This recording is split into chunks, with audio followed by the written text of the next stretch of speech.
राम के रसिक बनो।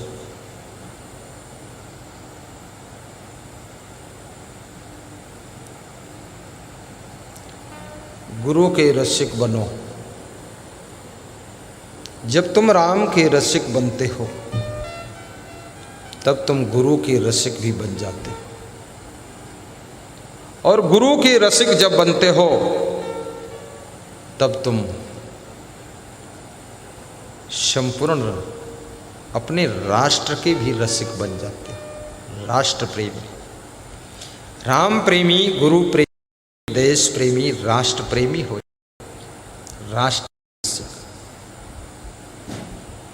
राम भक्ति, गुरु भक्ति, कुटुंब भक्ति, मातृ भक्ति, पितृ भक्ति, राष्ट्र भक्ति, देश भक्ति, भ्रातृ भक्ति। भक्ति का स्वरूप बहुत विशाल है।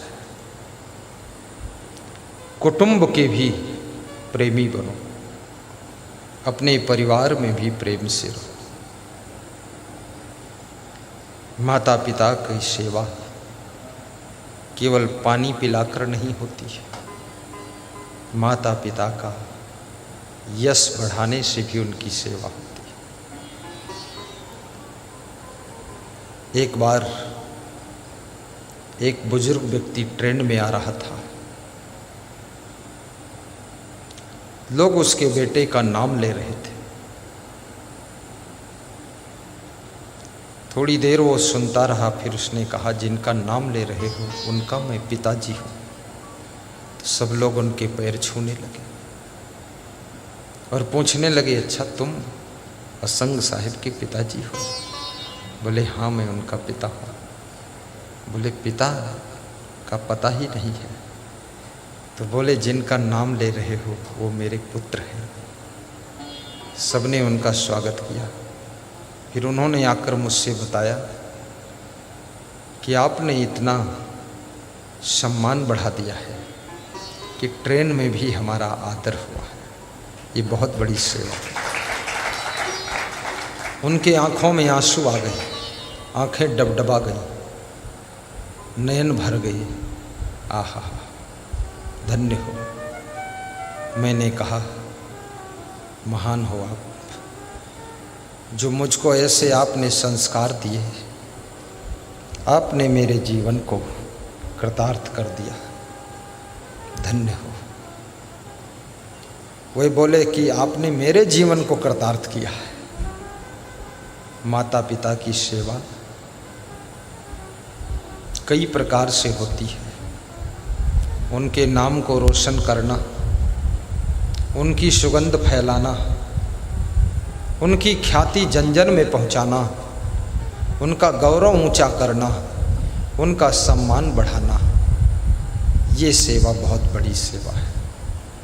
राम भगवान से जितना सम्मान दशरथ का हुआ है,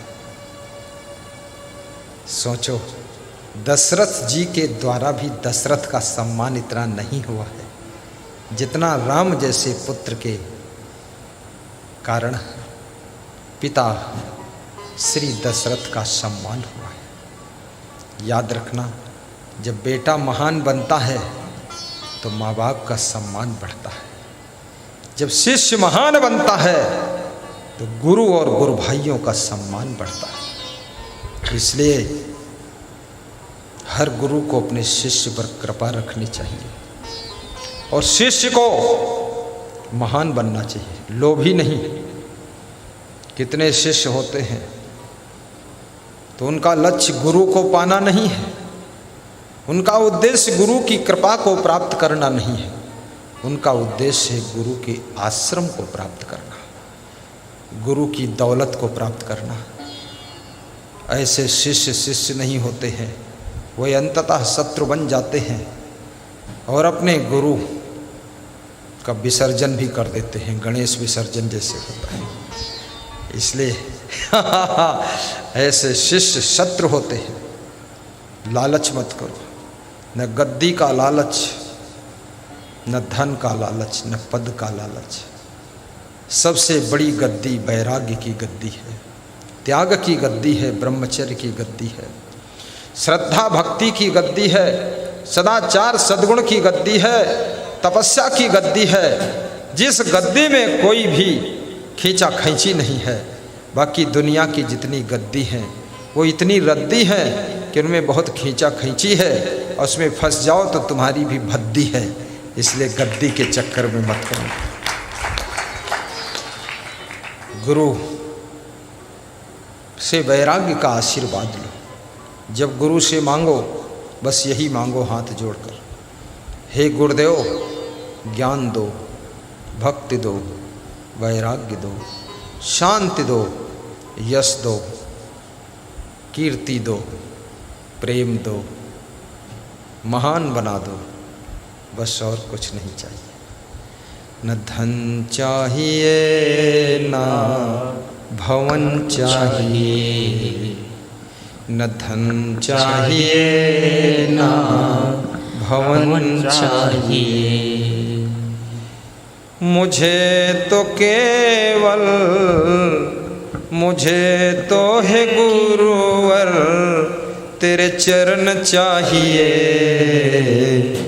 न धन चाहिए ना भवन चाहिए। जो बाप की संपत्ति का लालच करता है वो बेटा सर्वश्रेष्ठ बेटा नहीं। बाप से संस्कार लेना है। बाप ने जन्म देकर जवान कर दिया, इतना कम नहीं किया है। अब इतना धन कमा कि बाप से ज्यादा धन कमा करके बाप के सामने रख दे कि देखो पिताजी, जितनी इच्छा हो उतना खर्च करो। आप पिता की संपत्ति में क्या झगड़ा करना। गुरु के चरणों का आशीर्वाद लेकर, गुरु की कृपा को लेकर, उनके वैराग्य रूपी दौलत को लेकर इतनी उन्नति करो कि गुरु के सामने, गुरु की जो गद्दी है, जो आश्रम है उनका, उससे 100 गुना ज्यादा हर तरह से उन्नति करके उनके चरणों में समर्पित करो कि गुरुदेव यही 2 फूल हैं, आपकी उन्नति और आपकी कीर्ति बढ़ाने के लिए शिष्य आया था, ना कि आपकी गाड़ी चुराने के लिए आया था। बेईमान कहीं का। ये चट्टा शिष्य मत बनो। बेईमानी छोड़ो, लालच छोड़ो। आपन तेज समारो आपै, तीनों लोक हाकते कांपै। जा पर कृपा गुरु की होई, ता पर कृपा करे सब कोई। कोई चिंता नहीं, कोई दुख नहीं, कोई कमी नहीं। संसार में सब कुछ भरा हुआ है, निकालने वाला चाहिए। इस मिट्टी के अंदर सोना भी है, चांदी भी है, लोहा भी है, डीजल भी है, पेट्रोल भी है। इसके अंदर हीरा भी है, तांबा भी है, जस्ता भी है, सब कुछ है। लेकिन निकालने वाला, ढूंढने वाला, खोजने वाला कोई व्यक्ति चाहिए जो उसको खोज कर बता दे, यहाँ पर सोना है, यहाँ पर चांदी है और यहाँ पर डीजल पेट्रोल है। ऐसा खोज करने वाला गुरु होता है। और गुरु बता देता है कि तुम्हारी जिंदगी का सोना तुम्हारे अंदर है, वो खजाना तुम